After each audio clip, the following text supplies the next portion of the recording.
Halo, saya Auria Dewi Tri Angel Siboro dengan NIM C1C022037. Pada video kali ini, saya akan mempresentasikan tugas perpajakan tentang timbul dan hapusnya hutang pajak serta penagihan pajak. Pokok pembahasan yang pertama adalah timbulnya hutang pajak, pokok pembahasan yang kedua adalah penagihan hutang pajak, dan pokok pembahasan yang ketiga adalah hapusnya hutang pajak. Nah, yang pertama adalah timbulnya hutang pajak. Untuk menentukan dan mengetahui kapan timbulnya hutang pajak dalam teori perpajakan dikenal dua ajaran. Yang pertama adalah ajaran material dan yang kedua ajaran formil. Menurut ajaran material, hutang pajak timbul karena bunyi undang-undang saja, tanpa diperlukan perbuatan manusia, atau sekalipun tidak ditetapkan atau dikeluarkan surat ketetapan pajak oleh fiskus. Asalkan dipenuhi syarat terdapatnya suatu tasbestan yang terdiri dari perbuatan-perbuatan, keadaan-keadaan atau peristiwa-peristiwa tertentu yang dapat dikenai pajak.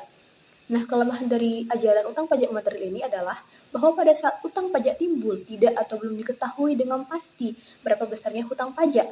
Karena kebanyakan wajib pajak tidak menguasai ketentuan-ketentuan undang-undang perpajakan sehingga kurang mampu menerapkannya. Yang kedua adalah ajaran formil. Dalam ajaran formil ini dinyatakan bahwa utang pajak itu timbul pada saat dikeluarkan surat ketetapan pajak atau SKP oleh Direktorat Jenderal Pajak. Jadi, selama belum ada surat ketetapan pajak, belum ada utang pajak walaupun syarat subjektif, objektif, dan waktu telah dipenuhi. Ajaran ini diterapkan pada sistem Official Assessment System. Pokok pembahasan yang kedua adalah penagihan hutang pajak. Definisi penagihan hutang pajak sendiri menurut Undang-Undang Nomor 19 Tahun 2000 tentang perubahan atas Undang-Undang Nomor 19 Tahun 1997 tentang penagihan pajak dengan surat paksa. Penagihan pajak adalah serangkaian tindakan agar penanggung pajak melunasi hutang pajak dan biaya penagihan pajak dengan menegur atau memperingatkan, melaksanakan penagihan seketika dan sekaligus, memberitahukan surat paksa, mengusulkan pencegahan, melaksanakan penyitaan, melaksanakan penyanderaan, menjual barang yang telah disita. Selanjutnya adalah dasar hukum penagihan pajak. Pemerintah mengeluarkan atau menetapkan Undang-Undang RI Nomor 19 Tahun 2000 tentang perubahan atas Undang-Undang Nomor 19 Tahun 1997 tentang penagihan pajak dengan surat paksa. Adapun dasar hukum atau ketentuan lain yang mengatur penagihan pajak di Indonesia adalah Undang-Undang RI Nomor 16 Tahun 2000 tanggal 2 Agustus 2000 tentang perubahan kedua atas Undang-Undang Nomor 6 Tahun 1983 tentang ketentuan umum dan tata cara perpajakan, yaitu pasal 18 tentang surat ketetapan pajak atau SKP, pasal 20 tentang penagihan seketika dan sekaligus, pasal 21 tentang hak preference atau hak mendahului, dan pasal 22 tentang daluarsa penagihan. Dan masih ada lagi peraturan lainnya. Selanjutnya adalah tentang pelaksanaan penagihan. Pelaksanaan penagihan dapat dilaksanakan dengan 3 langkah. Yang pertama, tindakan penagihan pasif, yang kedua tindakan penagihan aktif, dan yang ketiga penagihan seketika dan sekaligus. Yang pertama kita akan bahas adalah tindakan penagihan pasif.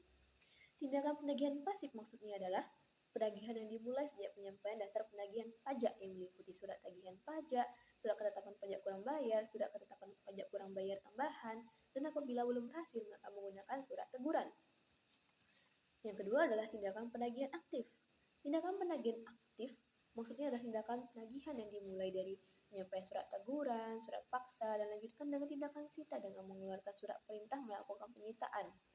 Adapun antara tindakan satu dengan yang lainnya mempunyai rentang waktu yang telah ditetapkan. Yang ketiga adalah penagihan seketika dan sekaligus. Penagihan seketika dan sekaligus adalah penagihan pajak tanpa menunggu tanggal jatuh tempo pembayaran terhadap seluruh utang pajak dan semua jenis pajak, masa pajak, dan tahun pajak. Penagihan seketika dan sekaligus diterbitkan oleh pejabat apabila pertama, penanggung pajak akan meninggal ke Indonesia untuk selama-lamanya atau berniat untuk itu. Yang kedua, penanggung pajak memindah tangankan barang yang dimiliki atau dikuasai dalam rangka menghentikan atau mengecilkan kegiatan perusahaan atau pekerjaan yang dilakukan di Indonesia. Yang ketiga, terdapat tanda bahwa penanggung pajak akan membubarkan badan usahanya atau menggabungkan usahanya atau memekarkan usahanya atau memindah tangankan perusahaan yang dimiliki atau dikuasai atau melakukan perubahan bentuk lainnya. Yang keempat adalah badan usaha akan dibubarkan negara. Yang kelima, jadinya penyitaan atau barang penanggung pajak oleh pihak atau terdapat tanda-tanda kepalitan. Pokok pembahasan yang ketiga adalah hapusnya hutang pajak. Adapun penyebab hapusnya hutang pajak adalah sebagai berikut. Yang pertama, pembayaran. Hutang pajak yang melekat pada wajib pajak akan secara langsung terhapus apabila ada aktivitas pembayaran kepada kas negara. Yang kedua, kompensasi. Keputusan yang ditujukan kepada kompensasi utang pajak dengan sekian seseorang di luar pajak tidak diperkenankan. Oleh karena itu, kompensasi terjadi bila wajib pajak mempunyai tagihan berupa kelebihan pembayaran pajak. Jumlah kelebihan pembayaran pajak yang diterima oleh wajib pajak sebelumnya harus dikomunikasikan dengan pajak lainnya yang terutang. Yang ketiga adalah kadaluarsa. Dalam penghapusan utang pajak ini, kadaluarsa diartikan sebagai kadaluarsa penagihan.